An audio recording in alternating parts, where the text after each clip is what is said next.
Welcome to the July 18th regular city council meeting for the city of Jacksonville Beach. Please rise for invocation and pledge led by Mr. Nancy. Let us pray. Good and gracious Heavenly Father, the great I am, the Prince of Peace. Lord, we just thank you for your love. Lord, we thank you for the blessings you give us each and every day. And Lord, we just ask you to look out upon our first responders as they go forward and preserve our peace. Lord, look after our military personnel as they preserve our peace as well. Lord, we just thank you for everything that you give us, especially your Son, Jesus. For it's in his name we pray. Amen. I pledge allegiance to the flag of the United States of America and to the republic for which it stands, one nation, under God, indivisible, with liberty and justice for all.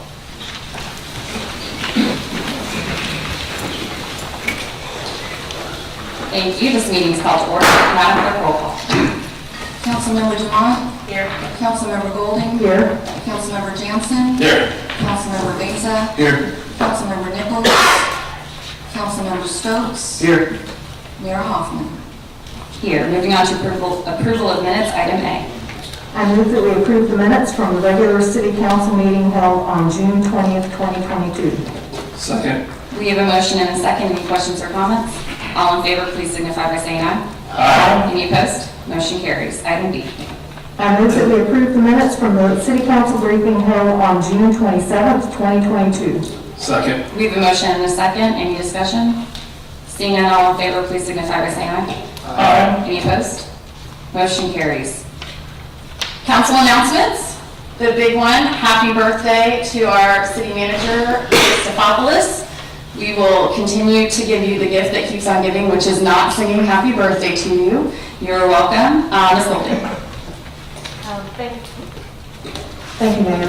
A couple of announcements that I have. I want to remind everybody that we have our budget meetings coming up, and July 29th is the first one, which is our budget showcase and financial condition report. And then Monday and Tuesday for the next 2 weeks, we will have the budget workshops. I hope that citizens will plan to come out for those. They will all be here at City Hall, and it's a great opportunity to learn about where your tax dollars are being spent. I also want to say congratulations, I guess, to the police department because Chief Smith did a presentation at the Beaches Watch meeting with the other police chiefs from Atlantic Beach and Neptune Beach, and July 4th went very well for the police department, so we're very glad to hear that. And also want to thank Chief Smith for speaking at that meeting on July 13th, actually. And if anyone is interested and would like to see the presentation, you can go to the beacheswatch.com website and watch the meeting. It was very, very interesting to hear from all the police departments. And let's see, sorry. Oh, and happy birthday to the city manager. Thank you, Ms. Golding. Mr. Jansen. Yeah, I too was just going to wish the city manager a happy birthday, and I have full intentions of singing, but the mayor took that off the table, so. Do not sing. Any other announcements from council? Seeing none, moving on to courtesy of the floor, 2 visitors. Mr. Lake Ray, you are first up. If you want to come to the podium, state your name and address, and you have 3 minutes to address the council. Thank you very much, Madam Mayor. My name is Lake Ray. I live at 1430 Harrington Park Drive, Jacksonville, Florida, 32225. District 16. I'm happy to stand before you today because I know that you're talking about issues related to something I think is very dear to me, as well as to others in the community. And that's about our volunteers, and about the volunteer lifeguards in the Corps. I'm here because it's very obvious this is something that's very passionate to the people here, and not just here, it's around the city of Jacksonville as well. It's very easy to drive through other regions, and you'll see the different signs that are out representing, standing up and speaking for them. This is a time-honored institute. And I stand before you because I believe that something is very important. A couple of years ago, I had a chance to put together a resolution honoring and recognizing that. You know, up on your Jacksonville Beach, you have the lifeguard chair. And this is a tradition that has gone on for so long. And I'm not quite sure that I understand why the council will not step in and to speak and to represent the people. I think that that job has been abdicated. And I think it is time that you look and you see there's a petition drive that's been going on out here. And it's there because of this time-honored institute that puts character into the lives of individuals. It is so well known and so well spoken of. And to see that disappear for lack of the ability of the council to operate on that is disappointing. I stand before you, not in any official capacity, not as a candidate or anything else, but somebody that is truly concerned about that. And I would tell you that I would offer any suggestions that you're open to. I would offer to help in any ways, but I don't think that the people understand. I certainly don't understand. And I think that the people that are behind me, they're all raising questions. You're the elected officials and you have the capacity. And whether it's something that you're getting as a legal opinion or not, you have the authority to be able to act. And if you don't have it within this body, then you have the ability to seek it in others. I've never seen an elected body sit with their hands under their lap and decide that they're not going to act for the interest of such an honorable group.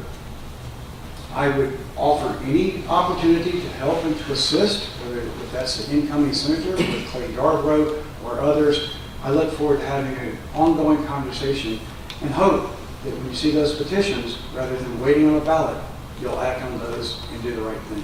Thank you. Thank you, Mr. Ray. Jim Emery.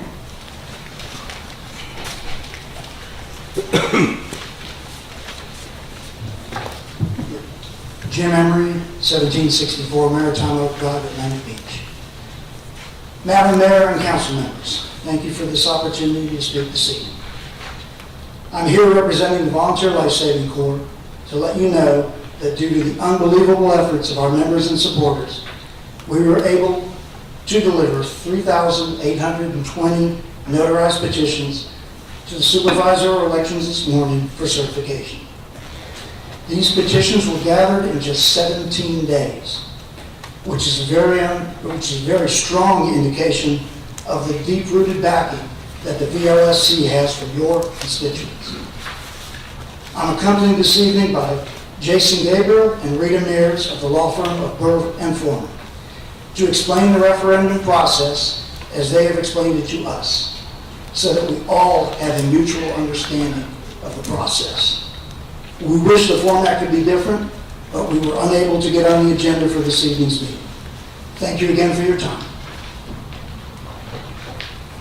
Thank you, Mr. Emery. Jason Gabriel.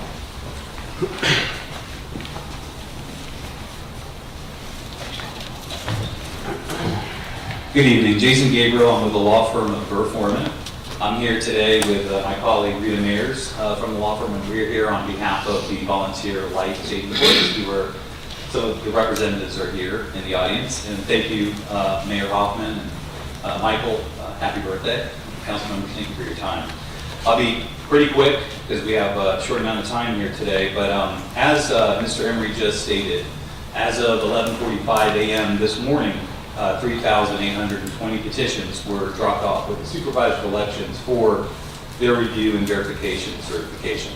That's 19% of your total registered Jack's Beach voters from the last general election. And just to run through the law and the requirements real quick, Florida statutes, particularly 166.031, requires that the governing body of a municipality, in this instance you, the city council for Jack's Beach, that you have to place the proposed amendment contained in these petitions signed by 10%, at least 10% of the Jack's Beach voters to a vote of the electors. The Florida Statutes 101.161 requires that the governing body and this city council of the city of Jack's Beach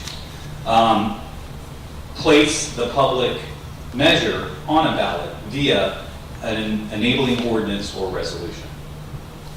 The law provides that it can be put to a voter, to a vote of the electors at the next general election or a special election. What we've done here, in an effort to save the added resources and the taxpayer costs that would result from a special election, the request in this proposed amendment is that it be placed on the ballot at the next general election, which is November 8th of 2022, which serves ample reasonable time for the consideration of it and the ministerial duty to place it on the ballot. So in order for that to occur, the supervisor of elections, who we've been communicating with, they have to have all the requirements met for this measure no later than the end of August. And that includes action by the governing body, which is you. So in order to meet that deadline, this council must act no later than its August 15th city council meeting, meaning that the first reading, if we're going to do this in a regular fashion under your standard first and second reading protocols, the first reading should take place on August 1st. The city to act merely means performing a ministerial duty by putting the proposed amendment on the ballot, nothing more, nothing less. The council action does not mean, and it's not a statement, that any voting council member believes that the measure is a good idea or a bad idea. It instead is the council members merely following the law that requires the governing body to allow the electors to vote on a proposed amendment that has the front end support of at least 10% of the voters. Right now, we're at 19%. 19% of your voters are asking you to put this on the ballot. On July 6th of this month, a package was delivered to Mayor Hoffman. The package contained a letter explaining many of the same things that I'm stating here today, a copy of the petition containing the ballot summary and title, and a copy of the proposed enabling ordinance. So the whole package was delivered July 6th, almost 2 months from the time needed for the supervisor election to get it properly submitted for ballot approval, and 4 months prior to the November 8th general election. If you could just wrap up your comments. Sure. Again, 19% of the voters have spoken. The petition is in the process of being verified. The citizens of Jack's Beach have done their part. SOE, supervisor of elections, doing their part. I'm here just respectfully asking that Jack's Beach's governing body, you, do its part, follow the law, and place this on the ballot without any mandate from the court to do so. I appreciate your time. And just real quick, Rita's going to come up in a second. I would also appreciate an opportunity for communication. I think there's been, unfortunately, a lack of communication, particularly between the attorneys. We are ready, willing, and able to meet and talk at any time, but we have not been given an opportunity to do so. But I appreciate your time, Mayor, and we're here for any questions you may have. Thank you, Mr. Gabriel. Ms. Rita Mears.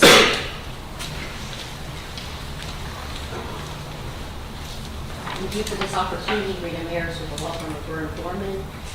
I want to follow up on a couple of things that Mr. Gabriel was saying, because he had to kind of go quickly at the end, and I think they're super important. We're asking that this council do a ministerial act. It's an act that you're required to do. We did not make the statutes, but you are required to place the proposed amendment on the ballot. And sometimes it seems silly to people. Why would we be given a ministerial duty and not have any say-so? Why does it have to go through us to get on the ballot? I don't know, but that is what the Florida statute says. So we truly, I just want this council to understand, you voting to put this on the ballot does not mean that you think it's a good idea. It does not mean that you think it should happen or that it shouldn't happen.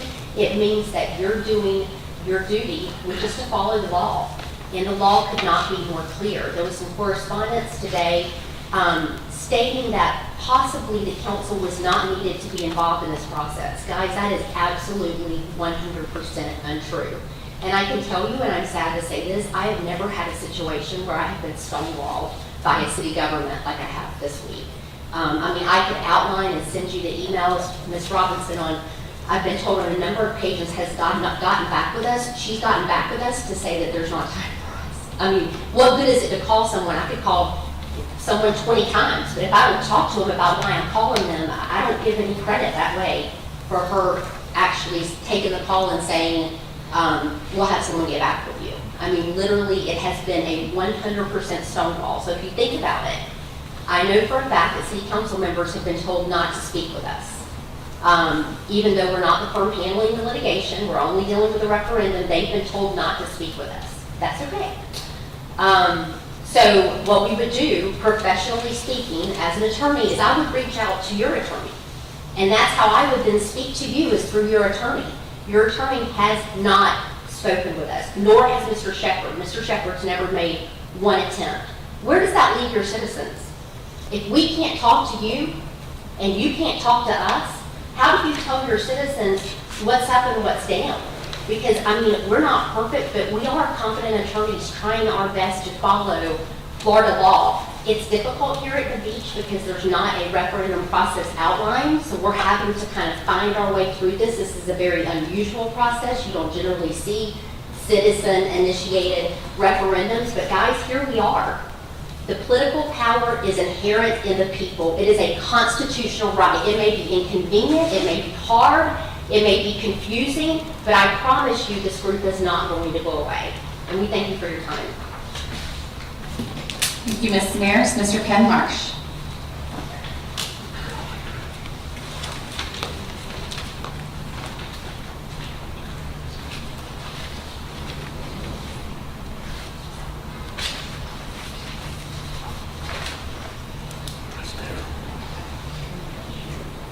Sorry, Mr. Marsh. Go ahead. No problem. Ken Marsh, 2011 Yale Avenue. Guess we'll switch gears a little bit here. I've been to 2 of the height workshops. Many questions, and probably more than anything, I felt like the attitude was that the height restriction didn't get much of an embrace by the crowds. So I just wanted to share with you my observations from what went on, at least in the recent CRA workshop, if you haven't seen it, as it relates to the market analysis done by GAI. And I've given you my notes there. I won't go over all of them, but for me there were 3 takeaways. One is that our core downtown area is losing dollars out to surrounding non-beaches, and you'll see in that analysis there's different market areas, but they talk about the core CBD, and the core CBD is losing money. Specifically, that there's great opportunity downtown to get some of that lost revenue back, and that's through retail and office. And those aren't my words, that's their words. Thirdly, the ability to attract P3 developers is limited by the current 35-foot height restriction. And a key thing in this is that what's unknown is what Council and CRA is going to do as it relates to parking. Once we take the parking spaces away, we're going to have that building come up with new parking, or, you know, it's just going to be a building of usable footage. But my recommendation is to narrow the scope of the proposed height increase just to Latham Park P3 project, with the target market of retail and office exclusively, providing that passes legal muster, okay? And there's several reasons why I've noted there, but I want to just touch on 2 of them. One is that the CRA is going to go out to interested developers, potentially get some concepts, and it would be great if we went to these developers and got concepts for an additional height that we could present, or you could present to the people and say, here's what Latham Park Plaza could look like versus, I don't know, Delray Beach. Okay, here's what it can look like in our downtown. Secondly, that if the Latham Park project with additional height goes, you can use that for a springboard for additional height increase. So I've got a couple of other things that I've noted there, but those are 2 key things that I think may be advantageous and may help to get this height restriction moving along. Nobody in this town wants to see something done by the city in our downtown more than me. I've been talking about it for 10 years, and I'm hoping we can do something here shortly. Thank you. Thank you, Mr. Marsh. That is the end of public comment. I'm going to turn it over to our city attorney to address a few comments that were made. Thank you, Mayor Hoffman. I wanted to make a statement to address particularly the 2 attorneys who presented during public comment and made implications about my actions with respect to their request for a meeting. The characterization that they were a stonewall, at least by me, is wrong. What they requested was a meeting. What we asked for was the courtesy of coordinating our schedules, and they haven't respected that. And so I will say here that you will get a meeting when we can coordinate that with Mr. Shepherd's schedule. That was represented in writing, and I will say again now verbally. Secondly, with respect to the Florida statutes, reasonable minds certainly disagree. And so to the extent that you have come before the council and represented that council must act and that it's ministerial, we simply do not adopt that interpretation. The statute that you cited, 166.031, provides for two methods for a matter to get on the ballot. One is through an ordinance and one is through a petition. You've represented that you've had a petition submitted to the supervisor of election with the appropriate number of signatures. That office will verify your signatures, and upon verification, they will notify this body to schedule the matter to be on the ballot if everything works out. Without that verification, you don't get an ordinance. You don't get on a ballot unless the city council elects to adopt an ordinance. So in view of the fact that the statute provides for a petition or an ordinance, and you've chosen the petition form, that's the way we'll go until the process is completed, unless the council decides otherwise. There's no ministerial act other than scheduling this if it's verified by the supervisors of election. And to the point, we verified exactly what I've said to you tonight with the supervisor of elections office last week. So any questions that you have in terms of the process really should be directed to that office. But it was important for me to address the characterization that we've stonewalled their efforts, because that is not a true statement. Thank you. Thank you, Ms. Robinson. Moving on to our first item of regular business. Ms. Gossett.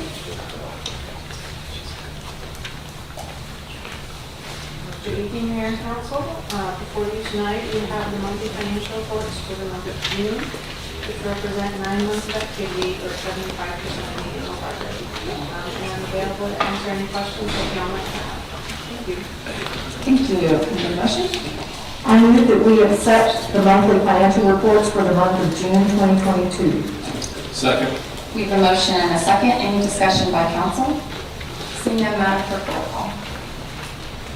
Councilmember Dumont, Yes. Councilmember Golding, Yes. Councilmember Jansen, Yes. Councilmember Meza, Yes. Councilmember Stokes, Yes. Mayor Hoffman.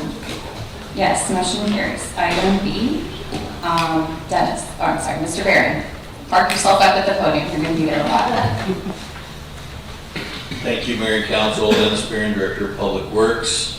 The first item you have before you tonight is for the approval of an engineering agreement to move forward with the sludge dewatering improvements at the PCP plant. This is a project that's moved through the CIP. We're now up to the process of construction.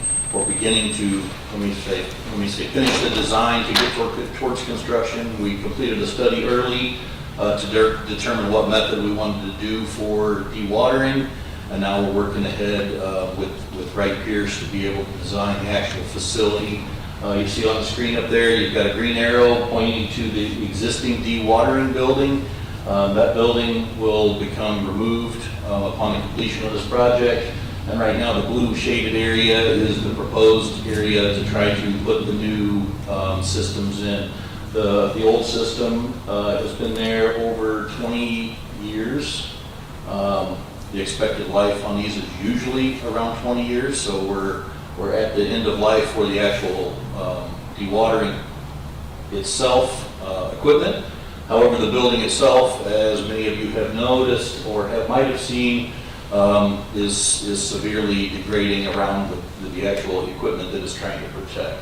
So this project is actually to work forward to a dual train system so that we would have duplication, we would have the ability to be able to run, and as opposed to if we lose our sludge dewatering, we can't process sludge, which is the process of drying out the solids and removing them away to a landfill as opposed to sending them away in a wet or fluid format. So this actually does create a better method to allow us to be able to run 2 trains, be able to process it faster, as well as be able to have the ability to be able to process it if something goes wrong one way or the other, to be able to move it along. Thank you. A motion?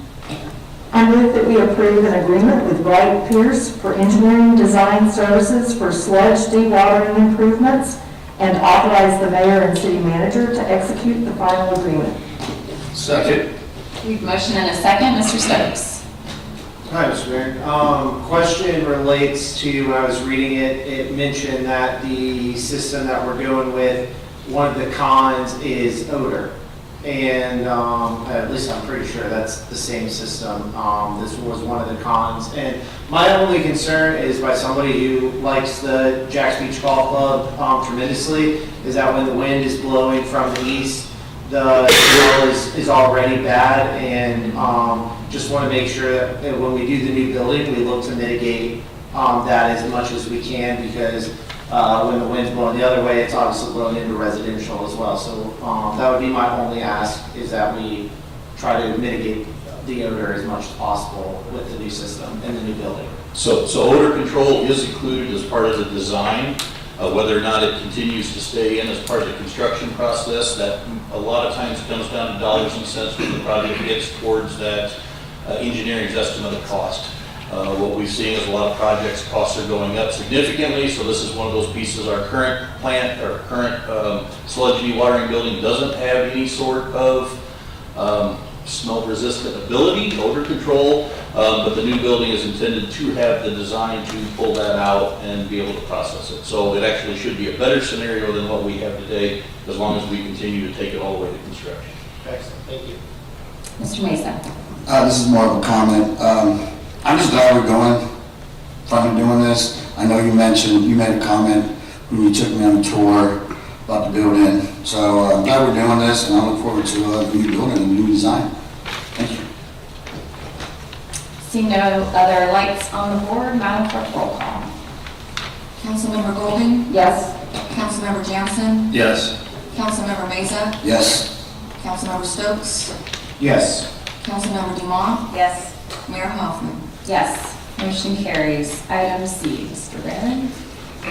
This is again another engineering agreement, this time with Dewberry Hydro, to be able to begin our process of our evaluation for our Senate Bill 64 requirement to eliminate effluent discharge to St. Johns River.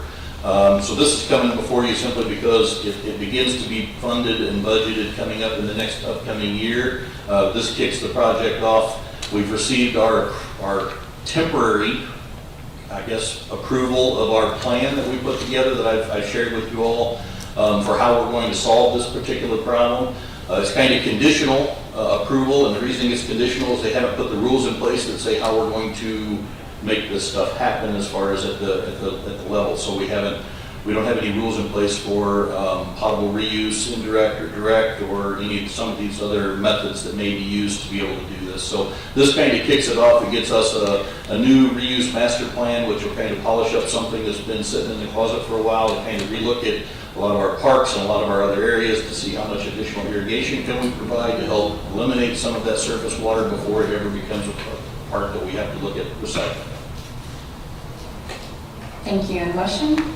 I move that we approve an agreement with Dewberry Hydro, Inc. for engineering design and study services for wastewater effluent elimination compliance, and authorize the mayor and city manager to execute the final agreement.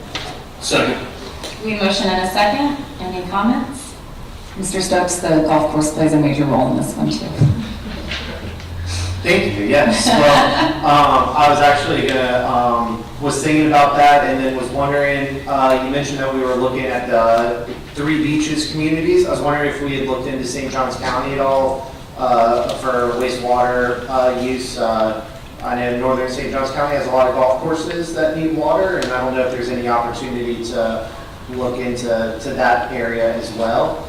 I know specifically, there's a wastewater plant in northern St. Johns County that, is not effluent that much water. So golf courses aren't getting the water that they used to. So there might be some opportunity to the south. And then another one that I thought of was, my yard is on like a well, and I don't know if there's any opportunity, because we haven't gotten into the specifics of what could be used, but if there was ever an opportunity for me to convert my irrigation from well to this affluent water, and there was some sort of rebate program or something that the city offered, I would be in favor of it.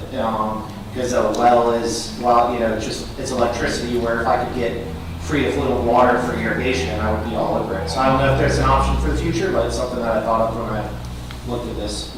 So a couple of comments on your comments. Of course, our engineer's here to hear some of your comments, so we'll take in and we'll actually look at those.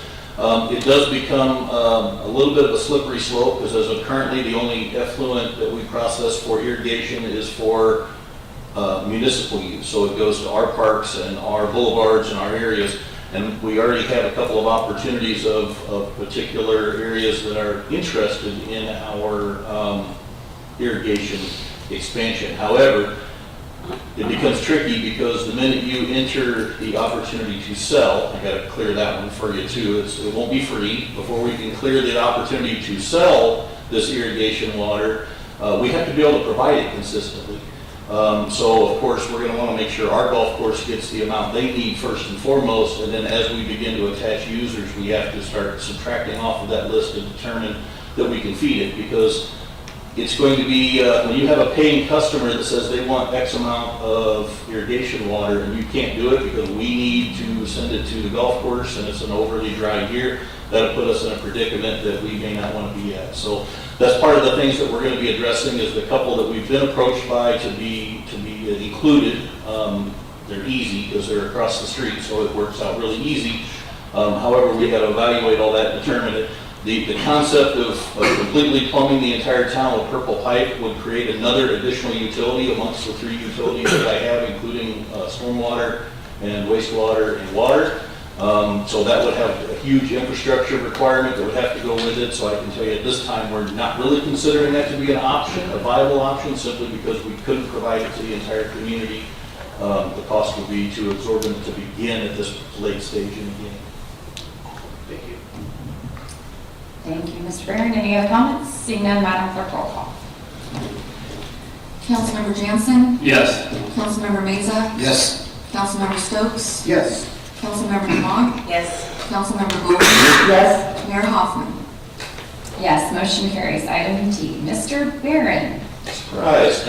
This third item, now this is a little different item than what I've talked about before, but this has got to do with a maintenance service plan for our sequential batch reactor blowers.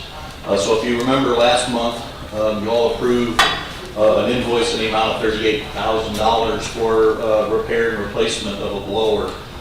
So that conversation led us down the path of, if you'd have had this warranty, it wouldn't have cost you anything. And so the recommendation in front of you is to basically put the warranty in place for a 5-year period. As you saw by the costs that were included in this, the cost that you spent last month of $38,000 would have been almost completely, if not completely, covered by this warranty. So had we had it, we wouldn't have been spending that last time. So it's the right thing to be able to get this in place and be able to carry these on for the next 5 years. Thank you. And motion? I move that we approve a 5-year agreement with APG Neuros Corporation for a maintenance service plan for the sequential batch reactor blowers for the pollution control plant, and authorize the mayor and city manager to execute the final agreement. Second. We have a motion and a second. Any discussion from council? Seeing none, Madam Clerk, roll call. Councilmember Meza? Yes. Councilmember Stokes? Yes. Councilmember Dumont? Yes. Councilmember Golding? Yes. Councilmember Jansen? Yes. Mayor Hoffman? Yes, motion carries. Are we on? My final one, all three parts have to classify to that. Didn't just get 3 items, I kind of jammed them all in there. So this is a 3-piece approval, and what we've got is Public Works staff applied for a grant through the Resilient Florida grant process to complete what we call a vulnerability assessment. We did so understanding that that vulnerability assessment cost was going to be equal to the cost of the grant request. That grant has been approved by Florida DEP, so they've given us 100% funding for that, no cost match, nothing else. So that's the first part, is to receive the grant. Second part is to spend the grant to employ Jones Edmonds to continue with the vulnerability assessment and some of the initial stuff that they've already done. A lot of the work they've done on the South Basin and the Central Basin, having to do with stormwater, directly reflects into vulnerability, which it makes them a good choice to be able to take this ball and keep moving it, because vulnerability comes down to how does it affect sea level rise, how does it reflect power outages, storms, things like that, to be resilient, and what equipment you have that's out there that's vulnerable. So the second piece is to actually put that underway for the vulnerability assessment. And then the third piece comes after the vulnerability assessment, which is the adaptation plan, which says, okay, now you've done the vulnerability assessment, now what are you going to do next to be able to try to get these things?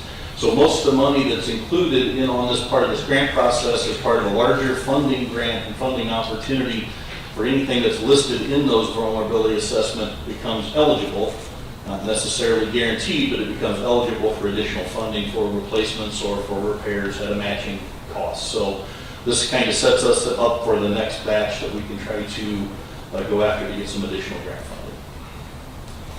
Thank you.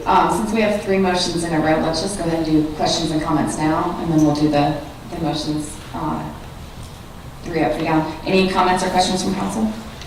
Well, that makes it easy. I did have a question though. Yes. Planning and Development did a vulnerability assessment a few years ago, right? They did. I know we're looking at our assets and our plants and things like that. Are these compatible reports? I haven't reviewed that report, so I can't answer that. So we'll have to ask the birthday gentleman. I confirmed with Director Ireland that these are two discrete projects, so to speak. There's not a substantial overlap. But we're probably going to go ahead and look at that before we start this one? Okay. We're not going to redo efforts if we can keep. Okay, good, thank you. I mean, I understand they have different purposes and, focusing on different things, but it makes sense to know what that looks like before we start this one. All right, first motion. I move that we approve an agreement with the Florida Department of Environmental Protection to accept the Resilient Florida Grant in the amount of $194,000 for the vulnerability assessment. Second. We have a motion and a second. Madam Clerk, roll call. Councilmember Stokes? Yes. Councilmember Dumont? Yes. Councilmember Golding? Yes. Councilmember Jansen? Yes. Councilmember Meza? Yes. Mayor Hoffman? Yes, motion carries. Second motion. I move that we approve an agreement with Jones, Edmonds and Associates for engineering study services for the vulnerability assessment in the amount of $194,000 and authorize the mayor and city manager to execute the final agreement. Second.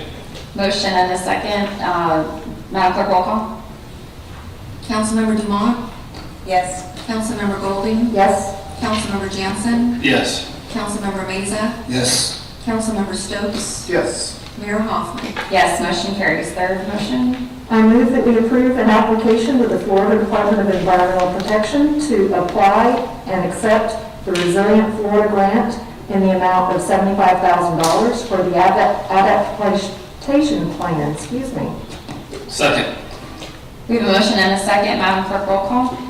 Councilmember Golding? Yes.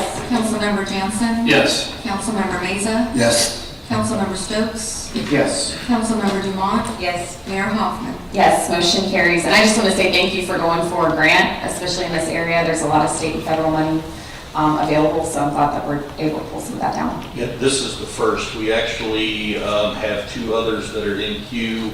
The one I was waiting on your signature for was accepted today, so I'll be sending you for that one. I got another one that I've applied for, and I'm working on 2 or 3 more before the end of the week. So the deadline is Friday, so I'll be a busy guy this week. Well, no pressure. You can get on out here. Thank you, Mr. Barron. Next item F, Ms. Nelson. Karen Nelson, Deputy City Manager. This item is seeking approval for a short-term services agreement between the City of Jacksonville Beach and the City of Jacksonville.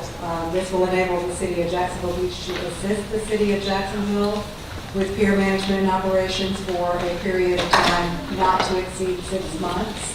That is to allow Jacksonville time to secure a permanent vendor, or at least a longer-term vendor for management of the pier.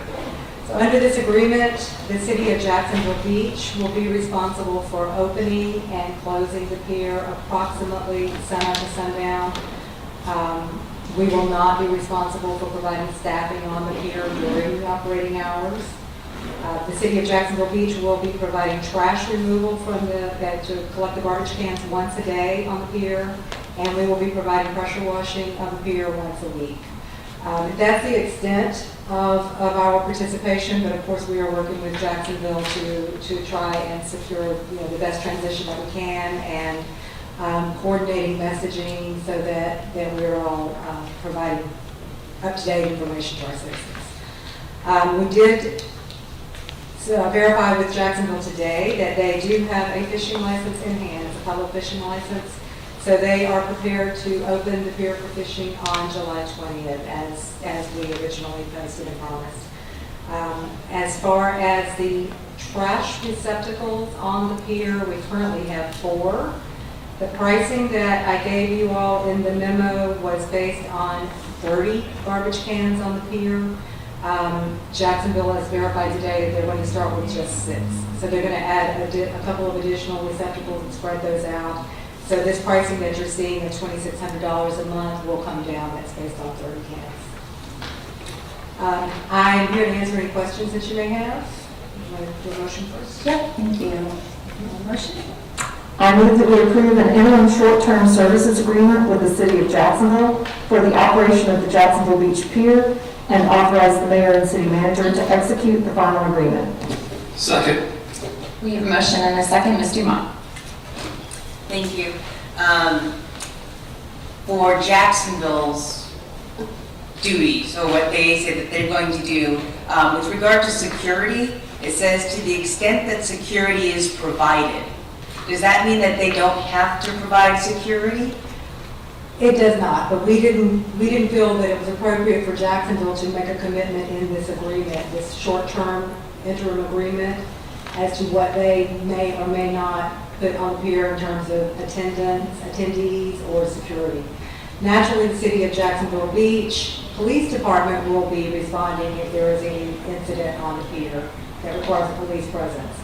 But as far as security on a daily basis, Jacksonville may decide to go with a private security company or put an attendee or an attendant on the pier during operating hours, but they didn't commit to that in this agreement. This agreement was really to define the City of Jacksonville Beach's responsibilities. And do we have a way of ensuring that there will be somebody on the pier while it's open for fishing and? Yeah, we're working closely with the City of Jacksonville and coordinating, communicating with them. So yes, we'll be in discussions with them.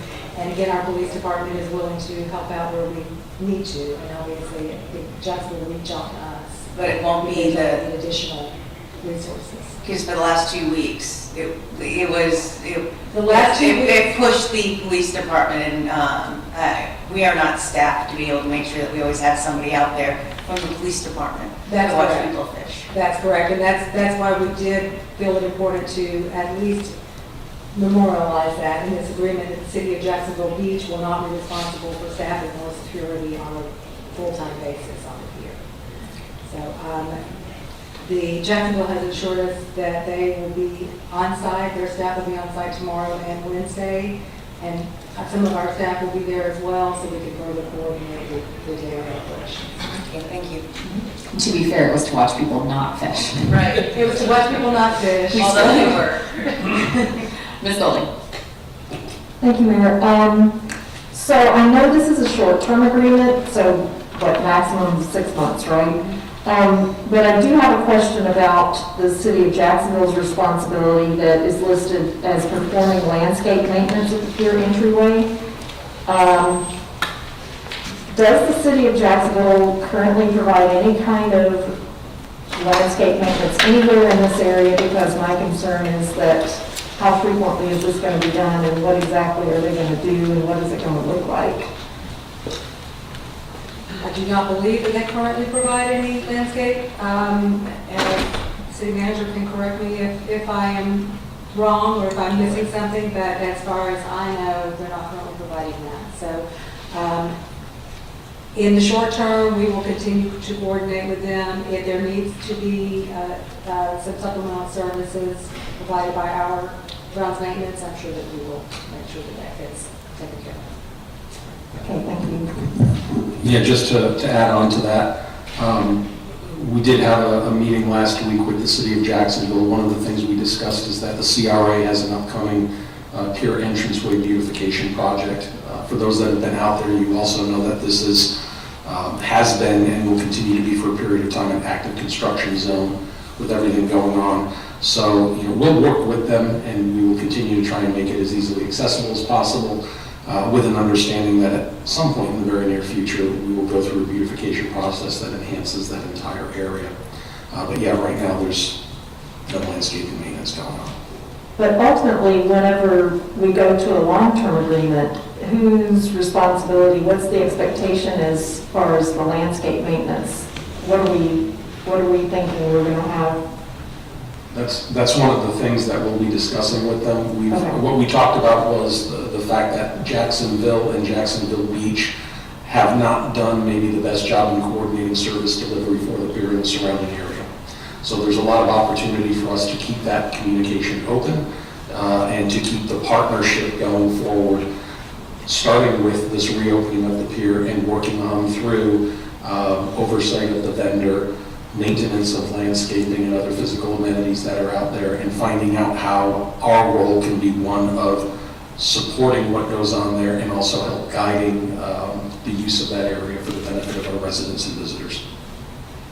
Okay, thank you. And I don't recall in the agreement, but if there are any issues that come up, is there any kind of commitment on Jacksonville's part to address the issues within a certain amount of time or anything like that? Because I think that would be important. Issues like? Well, like, for example, if something's going on in the next 6 months and that we see as a concern and it needs to be addressed by the city of Jacksonville, I mean, do we have any kind of anything, is there anything in here, I didn't see anything in here that basically says that they will at least try to address it within a reasonable amount of time?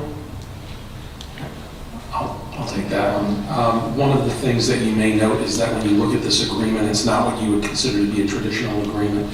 There's not an enforcement provision if one party is deficient in their provision of services. And the reason being is we're really looking at this as more of a partnership agreement. This is two governmental entities who want to willingly work together to make this the best asset that we can going forward. So it's not where they can turn around and say, well, you're obligated to do this by date certain, and if you don't, there's a penalty. And the same thing does not apply with us pointing back to Jacksonville and saying there's a penalty as well. That was the first draft I think we had. We struck through a provision and said this is a partnership, this is not a contractual arrangement. So I'd like to think of it as more as a partnership agreement where we're both going to try to work to make it the best we can without necessarily throwing stones and finger pointing at each other. Okay, thank you. Mr. Stokes? Yeah, I'm sure we're already on top of it, but just would think that if we could do a little social media post to let people know about the fishing, it would go a long way, because there's a lot of misinformation out there and a lot of angry people about the fishing who've gotten turned away and think that they'll never get to fish again, even though we said that within 2 weeks it'll happen, and it's happening within 2 weeks, as promised. It's Believe it or not, the government is actually delivering, so it's a win. And our communications team is working with Jacksonville so that we are all posting the same messaging. So you absolutely will be sharing that information in the next day or so. Great. Thank you to everyone for your fortitude and endurance as the pier is reopened. It's still a work in progress, but we're getting there. When you do see that messaging come across on social media, please share it on your own to help amplify that message as much as we possibly can. I'm sure you probably have some inbox folks there that you'll want to send it to as well. Any other questions or comments from council? Seeing none, Madam Clerk, roll call. Councilmember Johnson? Yes. Councilmember Mesa? Yes. Councilmember Stokes? Yes. Councilmember Dumont? Yes. Councilmember Golden? Yes. Mayor Hoffman? Yes, motion carries. That was the last item of business, and this meeting is adjourned. Have a great night.